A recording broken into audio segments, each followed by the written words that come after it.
para tambo con ale, ok para tambo. Ok para tambo con ale, ok para tambo con ale dide, anu se paulo ngakude.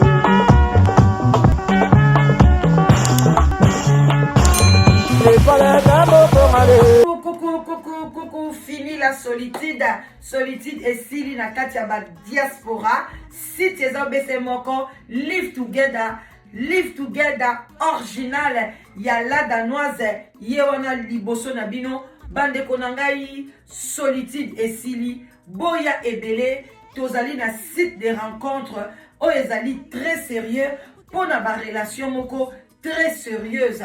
Alors bande konanga yom tozo luka mwasi yom tozo luka mobali n'hésitez pas boya ebele ezali na âge limite à partir déjà il y a 19 ans ti likolo bande konanga soko so se ceinture sel oluka mobali na église oluka mobali na ba fête oluka mobali na musala ozwate bande konanga awa okozwa oluka mwasi ozwate awa okozwa bande konanga boya ebele bo contacter la danoise na 0044 74 59 62 51 17 okozwa la danoise boko solo na ndenge ya bien okozwa mobali ya bien bande konanga n'hésitez pas, site ezamoko original, live together, love sur love, 100% anonyme, inscription zali gratuite. N'hésitez pas, venez, nazo zelabino,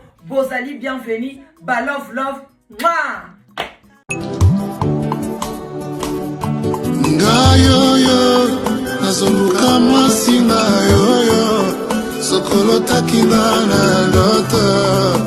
Mama ya katolinga na biso tomona baparent na yoyo ton futur mari na yoyo sokolo takinga na ndoto.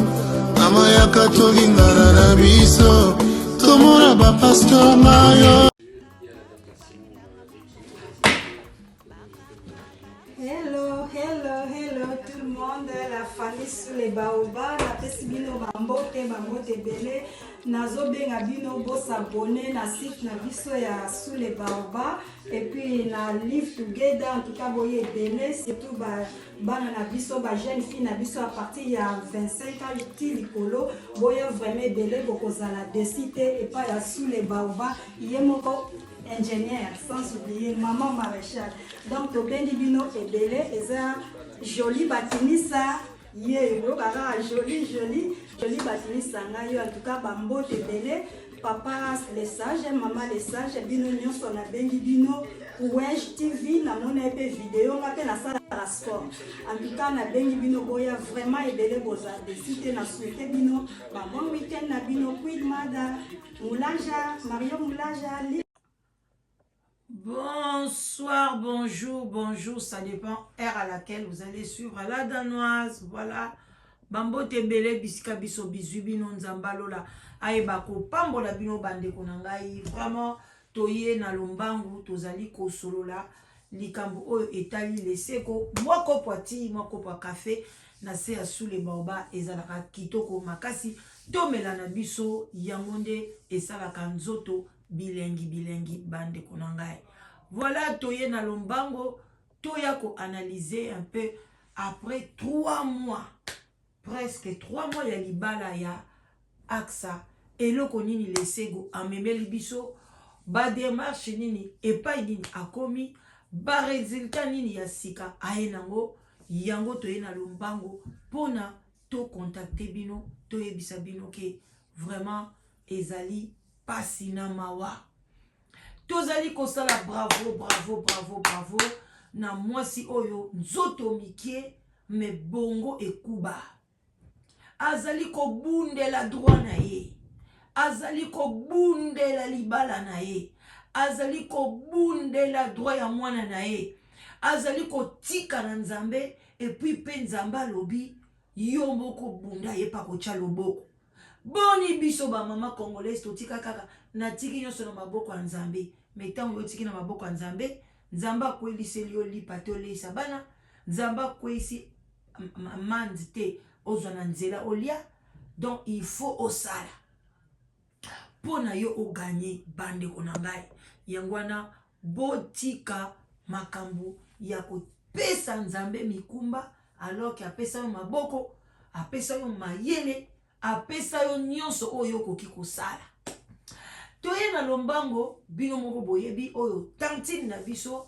yende mutu asimbi masolo bandeko na ngai na mikolo na makambo etali lesego oyo eza nango bien o nzambe oza malamu nzambe oza malamu olongwelela biso lesego epai ya bayini oyo bamonake bango nde ozwi video na bango memi ngambo nzambe oza malamu nzambe sino te biso baladanoise oyo tolingai tosala analyse o ndenge nini nzambe oza malamu tomona lisu lesego na basiti yango ti akimi bino pamba te boza mitema mabe boya lisu kokanga basiti nzambe oza malamu 3e mois oyo tolingai tosala analyse ndenge so ezalaki na kote na biso bacongolais na motema mabe oyo toza nango yaya merci mpona biso toza wana tozolanda kaka tozojumile toza na besoin baimage lesego merci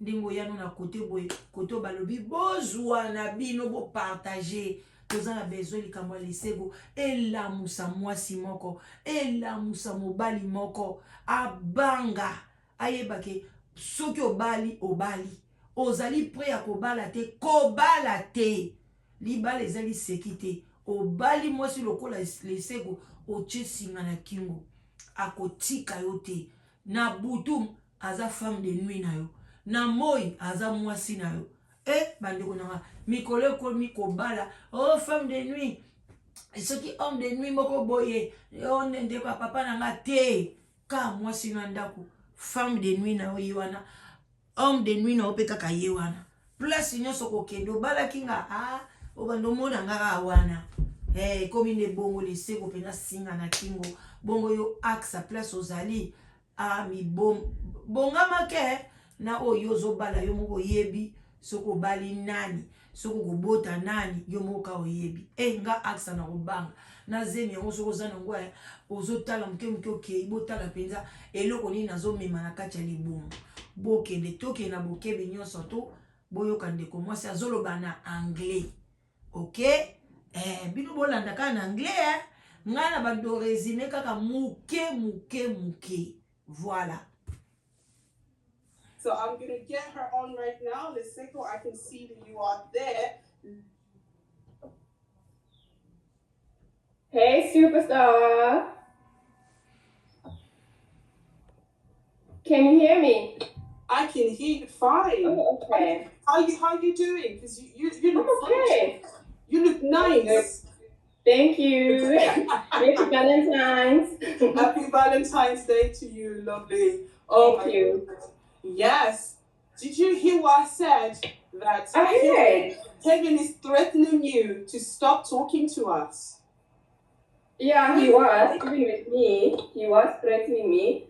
Because at some point we were talking through my lawyer, and he asked my lawyer to tell me to stop going to social media about this whole story.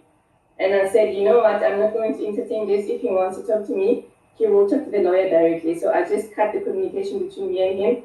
I said, if you want to speak to my lawyer. And he hasn't. Yeah. Ok. Voilà, balobi ke vraiment lesego azali abimi. Vrai kitoko makasi.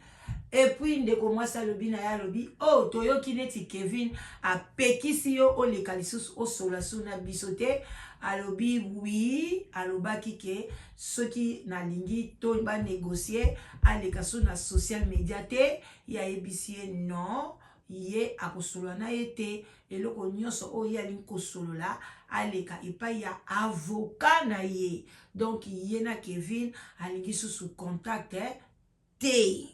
Voilà, twende. Quiet, the guy. He knows, because the funny thing is, you know the audio that I played in the beginning? Kevin said that you need to stop doing what you're doing. She has done it again. So it sounds like he knows your movements. He's actually watching you. He's watching, definitely, yeah. Because some people, they keep on asking me things, and I'm asking myself, how do they know? So I think maybe he is telling some people some things offline and they would come and double check with me. But all I'm doing is I'm telling the truth. I won't hold back anything. I will just share whatever that I know. Yeah. All we need right now at this stage is if you have valuable information, you know about this, I need you to come forward to contact me as soon as possible because we are bringing a case together. We just want to ensure that we are sharing with the police. We are sharing this with the lawyers because what we want to get at the bottom of this is Kevin to be able to dissolve this marriage, to divorce her so that she can move on with her life because there's a lot of liability on her head. She has to pay for all the bills because they have things in common. They have a mortgage, they've got a property, and it's on both names. I have seen it. I've seen both names on the bank statements and all that. So it's a burden for you, Lucinda, right? It definitely is. And I just need him to, to do his part and just let me do my stuff as well, He must just pay his debts, divorce me legally. If he doesn't want to divorce, he must, do something. He must nullify our marriage from wherever he is. He doesn't need to come back to South Africa. He can do whatever he wants to do, wherever he is. I don't want him near me, actually. He can just do whatever he can do remotely and talk to my lawyer because he knows my lawyer. And another thing I want to bring to the conversation is he needs to look after his child. He's got a daughter here. This girl must eat. This girl goes to school. This girl must have clothes, He needs to be a responsible father. You cannot just go out there and you say, I will provide to another woman. Like I was listening to his vows. But you're failing to provide for your own child, for your own blood. For me, that is just pathetic. And he must just own up, not just him, even the rest of his family. They need to be responsible. You can't just walk away from a child like this. Yes, he can walk away from me, but he's got a child. And she knows what's happening. But between me and him, he must be responsible. He must do what is right. He must look after his child. And he can do whatever he wants to do with his life. Because I'm not after him. I just want him to do things right by me, divorce me legally, pay his debts. And he needs to look after his child. This child needs to... Donc, voilà. Donc, on peut savoir qu'on va résumer à bouquet. Et ça, juste, et ça, bilan au bazo salana après troisième mois de mariage. Donc, moi, si on a lobby, qui n'a rien de comme moi, si, ce qui est information, c'est qu'il y a bazala toujours ensemble parce que bazo travailler ensemble. Kevin, azana biloko ebele, il faut appeler ça, il faut afuta bazana mortgage. Donc, ils ont un combo na bango mi balé, bazana banyongo na banque, ils ont un combo na bango mi balé. Et puis, moi, na wana, tant on rappelle une école privée. Donc, il faut afuta minerval na ye. Donc, il y a lobby, azana ye teke. Kevin ayaka en Afrique du Sud, wana siko ezali ye ndeko mwasi ke azoluka kaya ou bien balandana basala soki nini non, c'est juste azala responsable ya ba acte na ye ayeba ke mwana fois lata, mwana fois lia, mwana fois kende classe. Alors bandeko nanga bozo mona bandeko mibali ba congolais bino batu botisa basi awa na kati ya ba poto awa botisa basi na Kisasa bo sundola bo ebi responsabilité na binote ba mibala ba congolais bo koma lokola bambwa lokola banani nani lion kutu akenda kolukela mwasi na ina bana mwa aka bimi azuli bango eloko kolia yeli bango mais bino mibala ba kongo bokoma kwa ba nyoka lokola donc mososo moko boye oboti na yo obosani bana mais kuna na South Africa bongo te donc azolo bana tenir na Kevin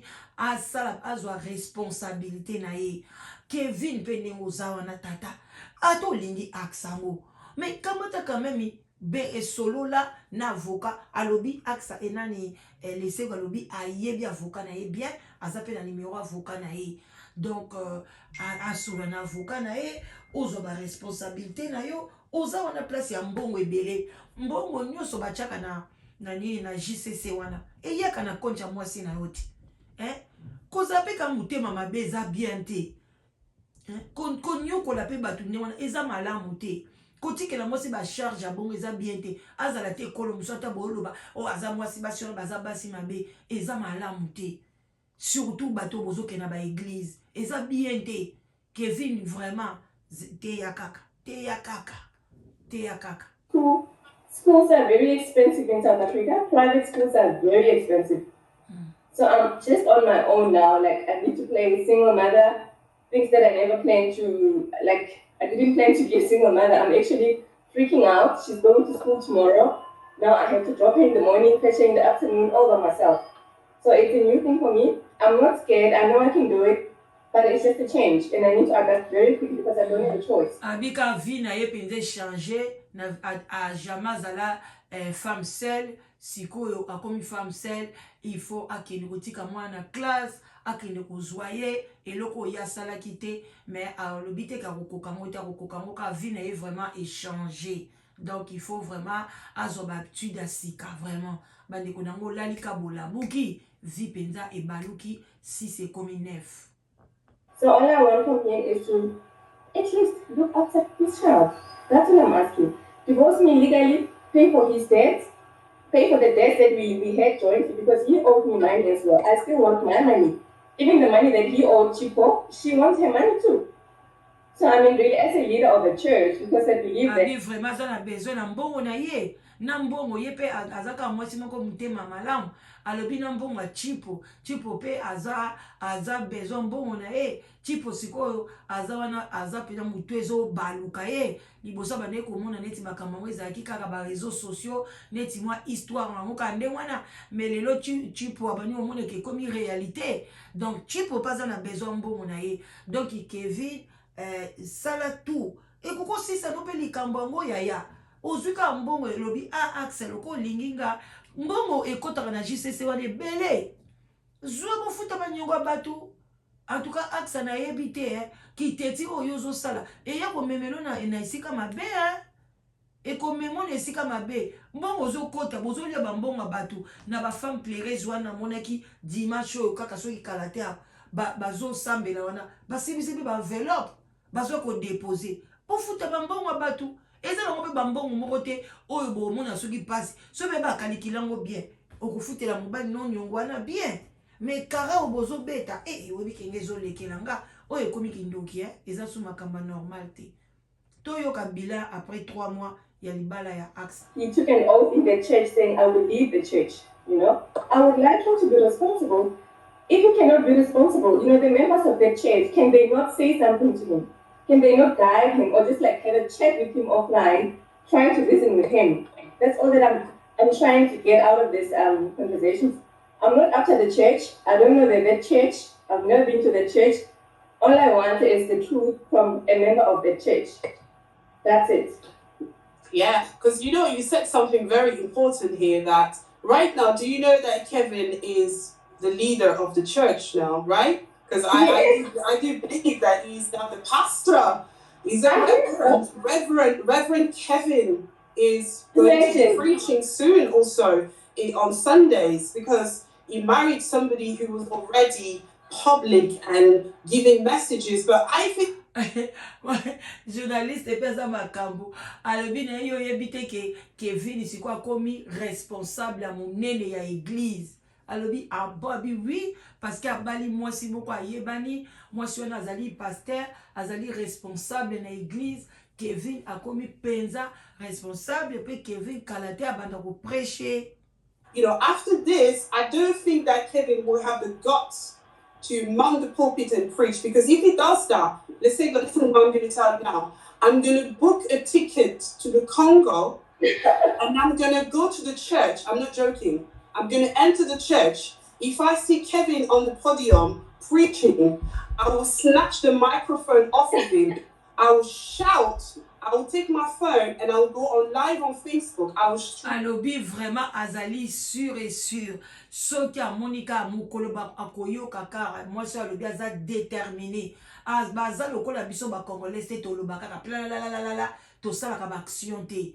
Alobi aza déterminé. Jour akomona Kevin abandi koteya akofuta tika okena Kinshasa akobimela ye. Akoloba il faut justice ya lesegwe salama avant moi la mwasi bobali wa banda koteya il faut justice na ye salama en tout cas bino bata combat spirituel jour Kevin a côté mabandi côté en église na bino et que batu batikali na kati église wana boyoki mate ya Kevin en tout cas bande konanga non là vraiment même biso tokoya na pétrole ceux qui bana zalaki monde arabe na oyebisa bino na ngana ila bino ba bombe na kati église to lingaki pena to exploser église wana bomoni ndenge babandi bomoni sikoyo justice esalami na oya kolakisa bino ba papier ndenge bazobotola bino sikoyo église basigné ba papier bazozongisa we pa ya papa wana sikoyo bokesambela wapi bozomona ndenge bozomemela église na bino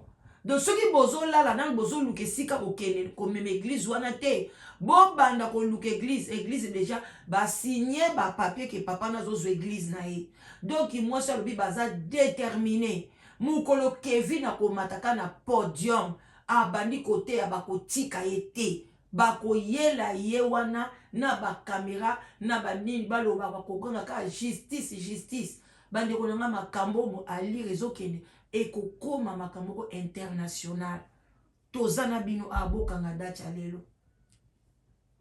I said, yes, we hear justice for Lesego. Justice for Lesego. Justice for Lesego. Justice for Lesego. Yes. I'm not joking. What can we do if the church allows him? You know, if they allow him to preach and they want to listen to his to his preaching, what can we do? What kind of a church is that? Don't worry about the church. This is another thing. We're going to deal with that. Right now, all I want for you is your sound mind. I want your mental health to be up there. You understand? I just want all this heavy load that is on you to fall off. Because you've got a daughter. I saw you sent me a beautiful photo. Your daughter. And she's growing, she's getting taller by the day. And how is she coping? Like, is she asking you still about daddy? Where is dad? Yeah, she... Batuni, moi c'est journaliste, elle bien en tout cas, moi nana moni a koli lisusu, a bimi aza kitoko, comme sou kitoko makasi. Vraiment, est-ce qu'azo tout na kaka papa na ye ou bien abandi kotika na ye? She's asking a lot. She knows. I had to tell her, you know, some stuff. For now, we are doing therapy, and you know, every time when we come back from therapy, she just keeps on asking me a lot of questions. Bande konanga ye en tout cas makambo Kevin memi ba famille yo musika. Boni ba congolais ebele mi bali ba kiba. Est-ce que bokenda na thérapie? Yango bobelaka bazomona ba tension na bandako ba diabète ba maladie ebele na milieu na biso.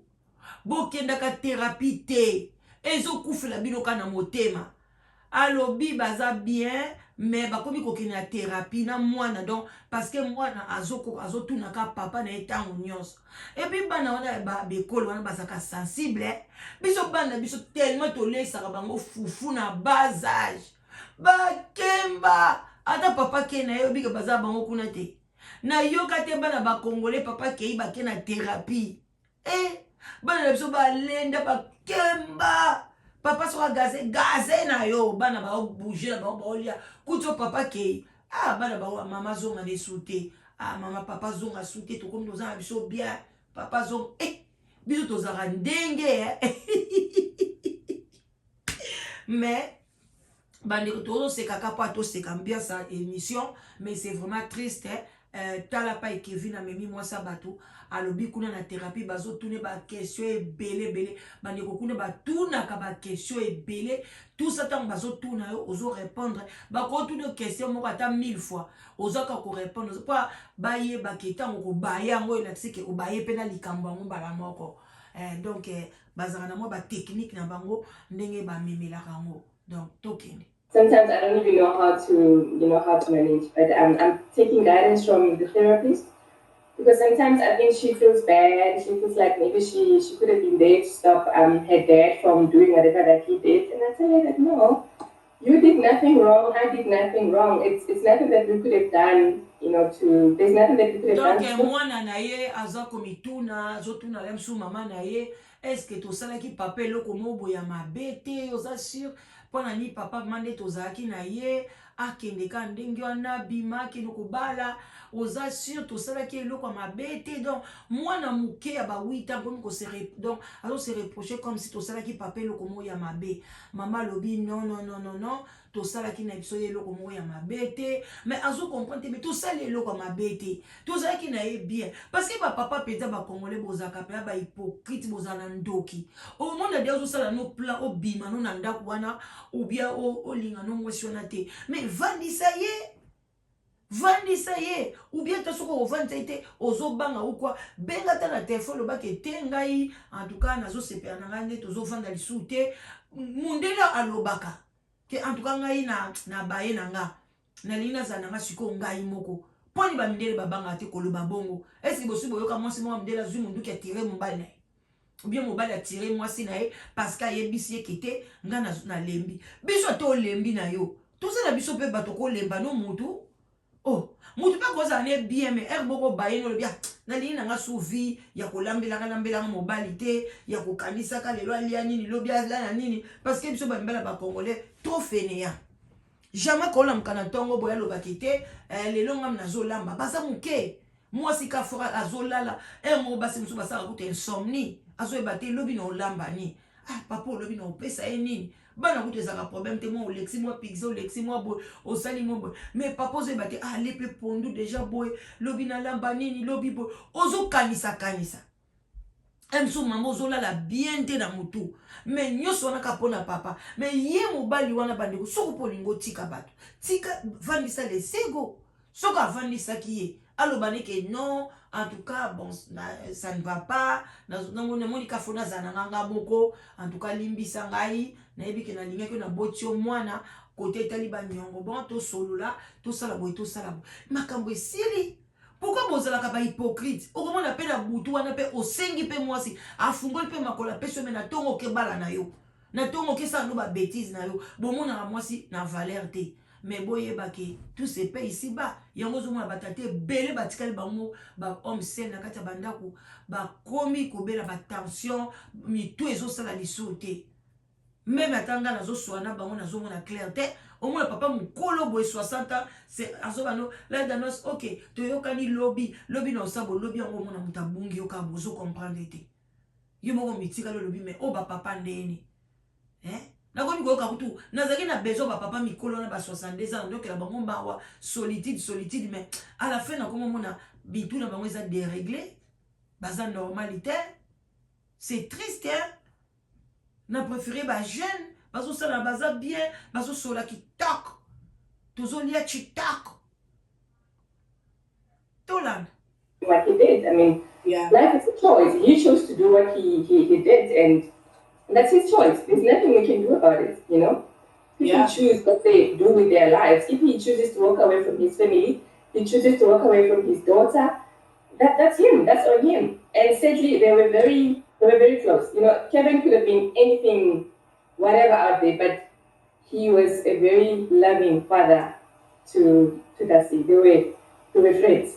You know, that hurts me, yes, no? I saw a lot of footage they sent me. I see how, you know, as I can say the qualities of a father being there playing with the kid. Alobi penza Kevin azalaki penza donc papa moko mwana alingaki vraiment très donc mwana mano mona donc papa na ye azana défaut te azana eloko mabe te donc koko fini la solitude esili na kati ya ba diaspora si teza bese moko live together original ya la danoise ye wana liboso na bino bandeko na ngai solitude esili boya ebele tozali na site de rencontre oyo ezali très sérieux pour na ba relation moko très sérieuse.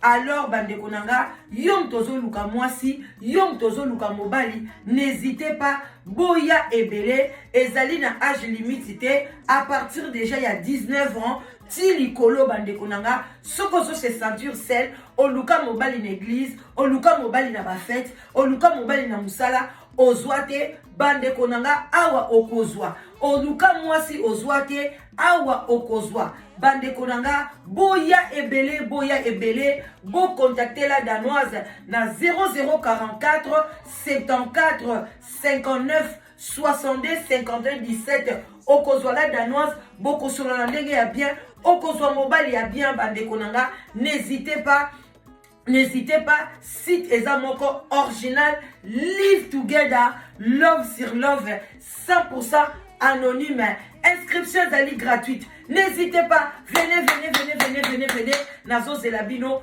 bozali bienvenue, ba love, mouah!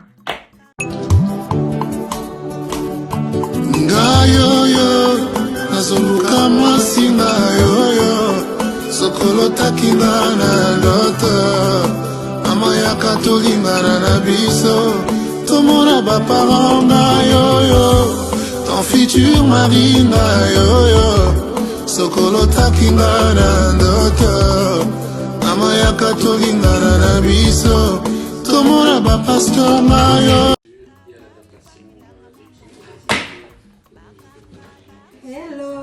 Hello tout le monde, la famille sous les baobas, na pesi bino bambote belé, nazo benga bino bo s'abonner na site na biso ya sous les baobas et puis na live together en tout cas boye belé surtout bana na biso ba jeune fille na biso à partir ya 25 ans ti likolo boye vraiment belé bokozala décider et pas ya sous les baobas yemoko ingénieur, sans oublier maman maréchal.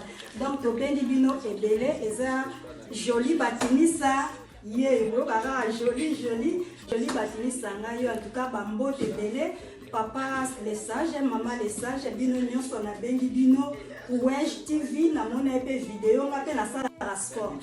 En tout cas, na bengi bino boya vraiment ebele boza, décide na souhaiter bino, bon week-end na bino, quid mada, Moulaja, Mario Moulaja, donc voilà quoi, to démarrer encore. Voilà. Love, and it will get that you truly love this water. And this is also one of the things that black men are failing our society.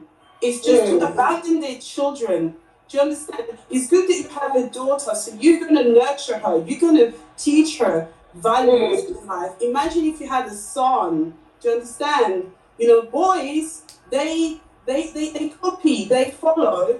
You know what daddy's doing. If daddy was cheating on mommy, then it will be the same generational problem. So this is one of the bane of our society is also all these fathers who are leaving their kids at the mercy, you know, of themselves.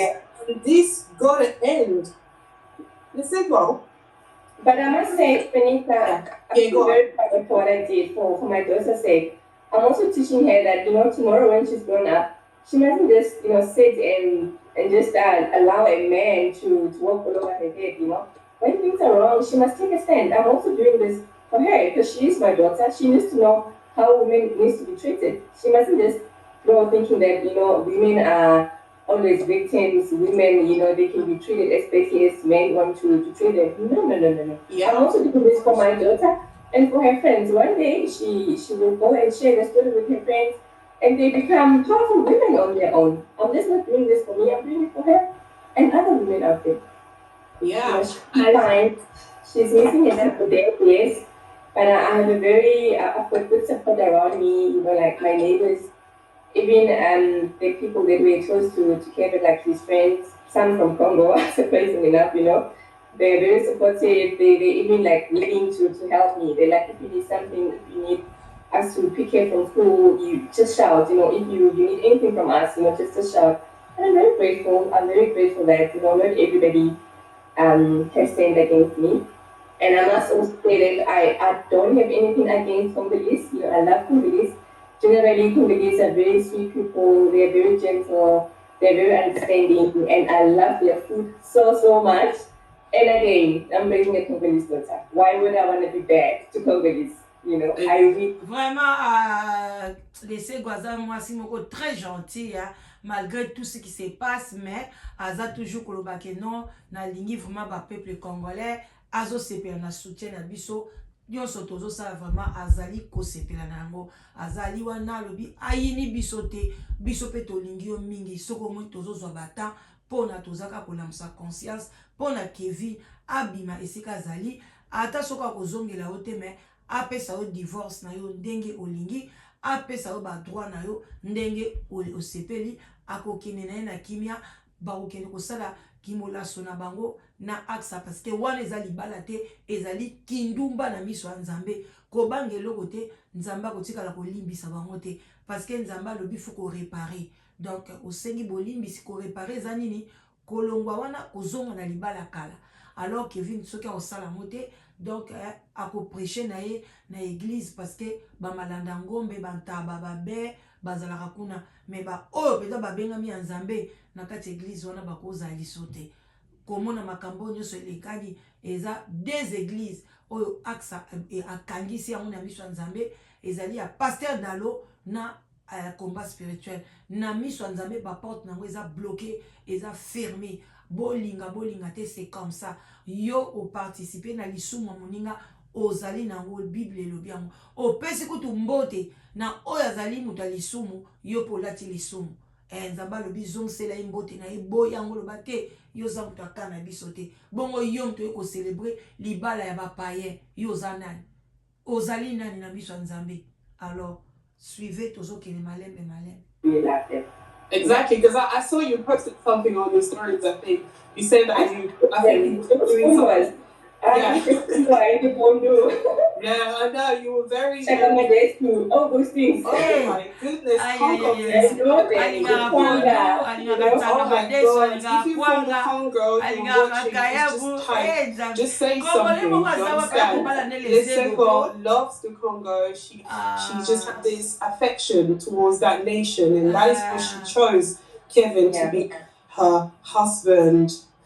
Lesego. Biloko nyoso ya zoloba alingi Kevin ya kaka ozala na basi mibale pardon okozwa space okolingi parce que ozo sala wana eza na nkalisumu so pose no basi no mibale eza pe problème te yaka kobondela ta lesego ozala na basi no mibale oya frère décide pas lesego okei pe kune pa ya aksa koboya te parce que ozo sala na Kevin eza ka lisumu Kevin azongela pe lesego na ye bozala mibale eza ka ndenge moko ngana moni en tout cas bolingo o lesego azanango epa ya Kevin mais eza incroyable nyonso lesego azoloba na biso ezaka parce que eza libanda mais soki pena Kevin a sololi na kimia bazongana parce que donc soka kanisika pondu na madesu pondu lobi kuna oliaka pondu na madesu lesego lobi ngana olia tsaka madesu yiba azobenga ngo tsaka madesu nga unabenga ngo pondu na madesu vraiment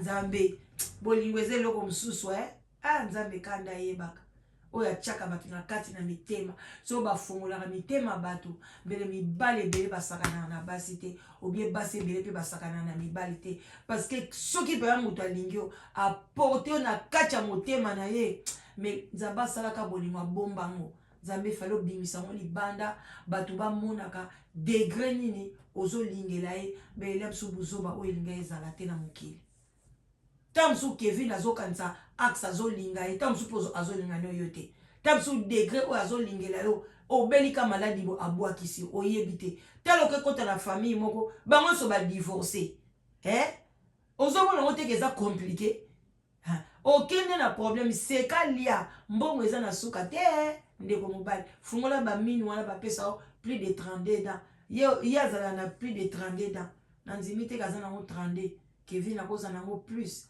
also have this strong relationship with this woman that I respect so much.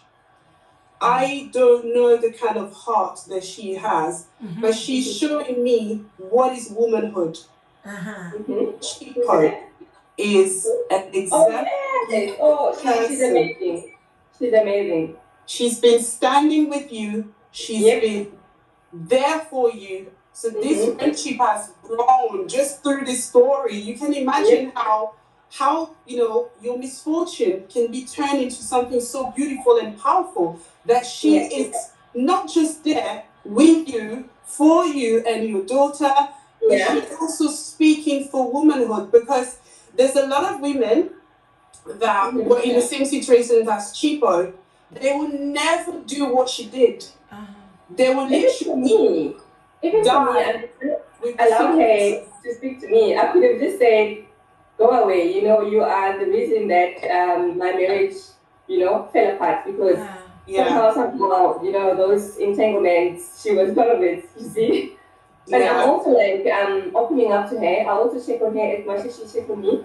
Oyebi awa photo expliquer bon mukeda bandi kwa nso lingala donc moi sur azoloba histoire oyo eza histoire moko donc jamais vu dans le monde na relation oyo moi si oyo a créé na Chipo donc oyo boyebi histoire oyo te bamso bazala pe batala te bala liboso ba otala ngo Chipo ezali makango ya Kevin donc Kevin tanga azaki na Afrique du Sud azaki na mwasi na ye oyo na mwana mwasi okombo na ye Chipo donc alobi bakomi na relation moko donc bazo solola bazo ko se supporter entre bango alobi vraiment ye moko alobi journaliste abi en tout cas motema oyo Chipo aza nango eza vraiment ya malamu ye pa lobi en tout cas même inga moko nazo comprendre te na fungoli na motema nazo kela ye peda pasi moi ça batu pa yebaki te donc eza vraiment quelque chose incroyable. Alors, ils appellent exemple à suivre, surtout na basi belé bozakawana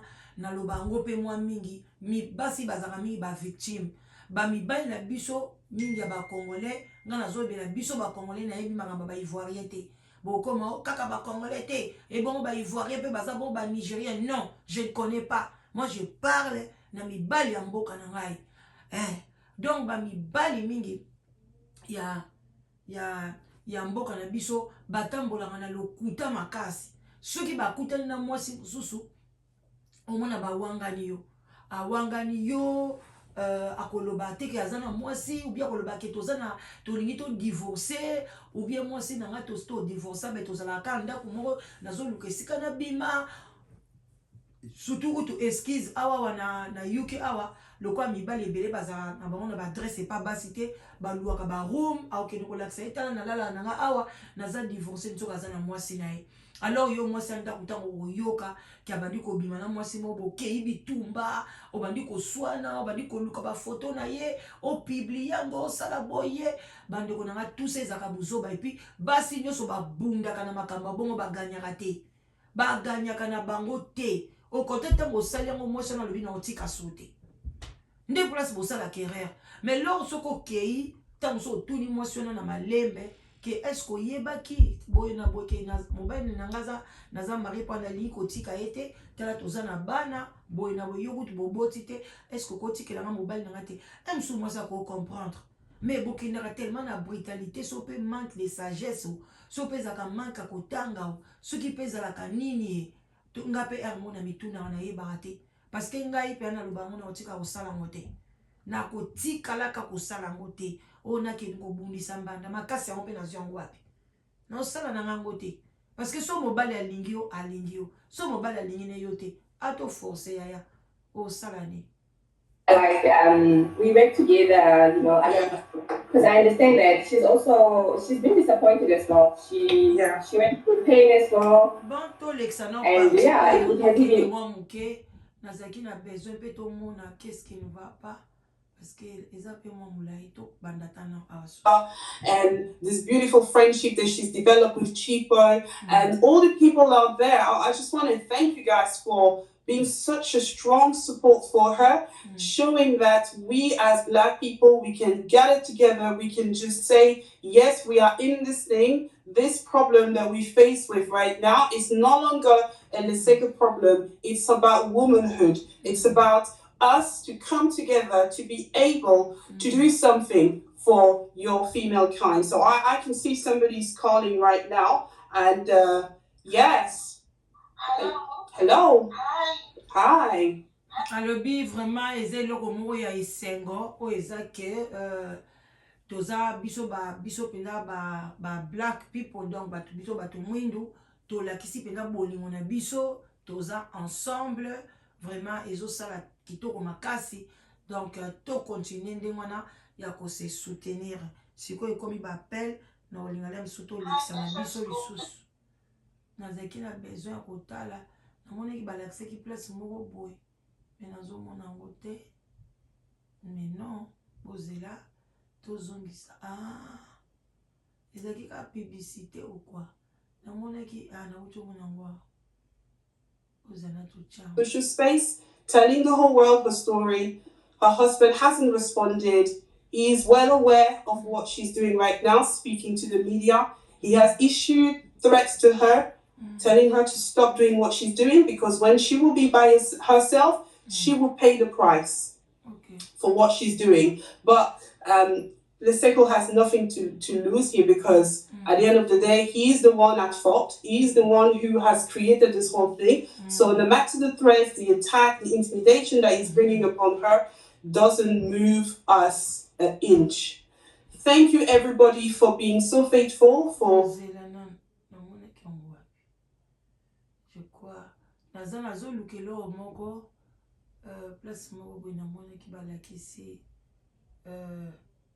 nani ye mobali yango azoloba je ne sais pas ce que balobelaki toluka yango entre biso tokende mal c'était où eza wapi eza place ok eza juste nini non c'est quoi place moko ya moke tosi tomona na biso pango me nazoyeba te Be on at work and joined by Lesego. She is back again to give us some updates since her story went viral 3 months ago. Make sure you hit the subscribe button, turn on the notifications, so that you will be updated on when we are coming on live on Be Network. Please advise her again. I know there are people behind her who are pushing her to do that, but those people, they won't be there when the consequences will come. She'll be alone. Please advise her. She did that again today, and I'm very disappointed.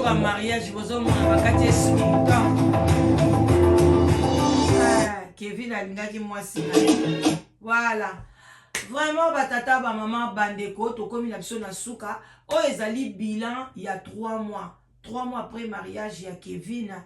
Donc cela veut dire que Kevin na Aksa ba garder kaka silence. C'était seulement que ye ayokaka pa Kevin que non koklikasu na ba réseaux sociaux te tikato utiliser au sali na makambo yo à l'amiable. Alors de commencer à l'obaki non alobi solo la na avocat nanga et puis alobi ya kotikate azo bunde la pe basi mususu oyo makamba boye komeli bango bobima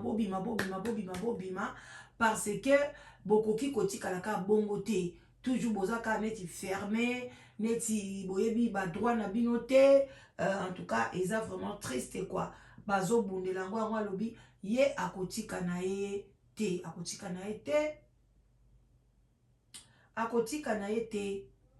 Be on at work and joined by the voilà akotika na ye te akotika te asa fongola pe yangwana bozomona Lesego site na yango wana so botali bien bakomi Lesego ti boke bosabone kuna ata oyebi anglais te kende ko s'abonner au soutenir ye et osala très bien ce qui et puis bato njoso ba toko solana Lesego a monétiser chaîne na ye a monétiser ngo parce que YouTube a ko futa ka epé et osala bien pour na azoka pe ata moi $100 moi $30 moi $20 tout fait nombre dans la vie pour na ko continuer ko soutenir moi na et puis asala toujours des missions pour na ko soutenir basi comme on a événement où eleki makasi vraiment mingi alors vraiment kakande nazo sabino biso tozaka wana pona ko dénoncer oyo batu bazoko ko dénoncer te to ko dénoncer ngo ti na dernière énergie na biso to ko tika yango te soki yo za fatigué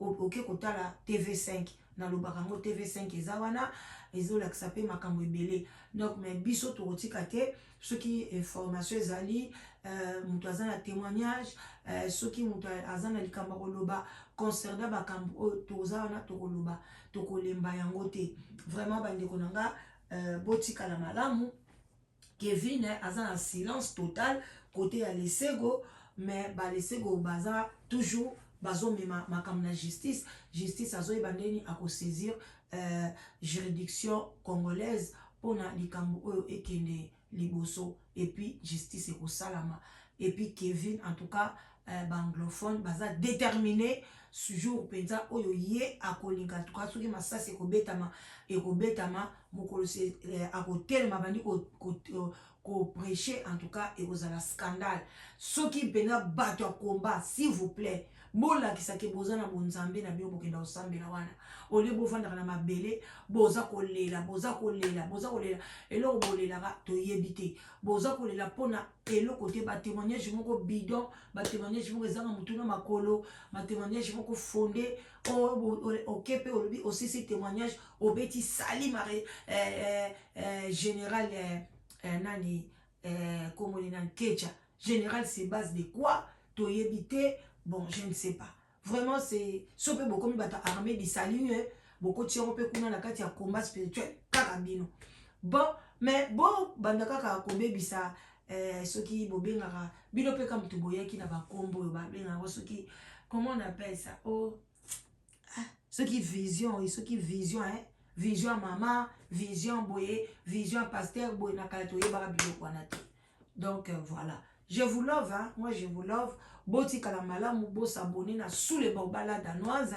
Abonnez-vous massivement, partagez les vidéos s'il vous plaît et puis likez sur les vidéos ok nango ou partagez na Facebook na yo. Au partager na Facebook na yo s'il vous plaît bo aider rabiso bo sa lokola baninga ya bikolo mususu tant aux vidéos ok nango directement na ba ami na yo ya Facebook au partager ok nango pe na ba ami na yo ya WhatsApp au partager et que ça la bien parce que boti ke na biso mukumba te biso moko to ya tote ya bino biso moko to partager biso moko to sala boy parce que quand tozo partager eza pona ke et atteindre bato ebele baye bako se révolter na ba vie na bango to koyi côté ya likambo moko neti likambo leseko basi ebele bazo souffrir hein oza pe na likambo boy benga na média to exposer mobali wana yo pe mobali oza na mwasi asali makambo boy benga biso to exposer ye pona makambo boy sila alors soki bobandi bozo partager te ozo mwana neti ndeko mso a mwasi alinga ke ko funda muninga na ye na Londres awa azo travailler na mukanda na ye alors émission wana eza émission ko partager pona muninga wana yeba akene mbangu swati abenga ye soit a changer kombo wana soit a yeba position ni nazwa. Mais beaucoup zalana beaucoup partager te ce n'est pas bien yo qui me aider baninga ata muso zui chance ya kozwa notification pa nanga ba musu bazui chance te partager yango et ko sala bien en tout cas na sepel na bino live together original na lobaka toujours eza wana pona yo pona ye kuna boya ebele bande kunanga ya Europe bande kunanga yo bovani na Canada o bovani na Amérique du Nord boya nazala besoin na bino basi bazé belé awa bande ko mibali boya ya kaka na ba critère malamu o bomono ye na yo bien ba critère bien o ye lingaka na lingi moi c'est le kana na mulai o mona mobali azo ya lobi alinka moi so aleke na mulai basi on penyo so balingi mibali kaka bazala milai ko leka bango vraiment na ebisi na sote bozana bezo botula na bino bien dene yo pena mobali oleki 50 ans oza na opeta oza déjà na 1 mètre tam so 70 olobi ke te ngaka mwasi il faut les kanga na mulai mwasi pe oya 1 mètre 72 1 mètre 75 oyebi c'était la mobali yo ya 1 mètre 70 te la danoise ngala linga mobali donc siko boza na posa ko bala obi boza na posa ko bala te e mona mituna na bi e peuple congolais boyebi lo bolingi te mibali besoin na posa problématique basi problématique mais au juste est-ce que besoin luka pena bobala alors ndeko mwasi soko moni kana yo umeli pana ngai benga la danozo tuna eloko nini kana nge umeli lemsuba ozomona babiloko nazo épinglé ya bataille emsu nombre bana ongaka nazana bana mibale na lika mobali azaka na bana mibale bi mwana moko mobali akoza na bana ta 5 osalani ele bana oba yo vona na ndaku na ote soka kufi lelo soto bana na bien commun bana na ebutu bakoleka kozwa biloko congolais nzambe na ngai mais boya live together ezo sala tokos et pas maman la bino maréchal la danoise tokutani check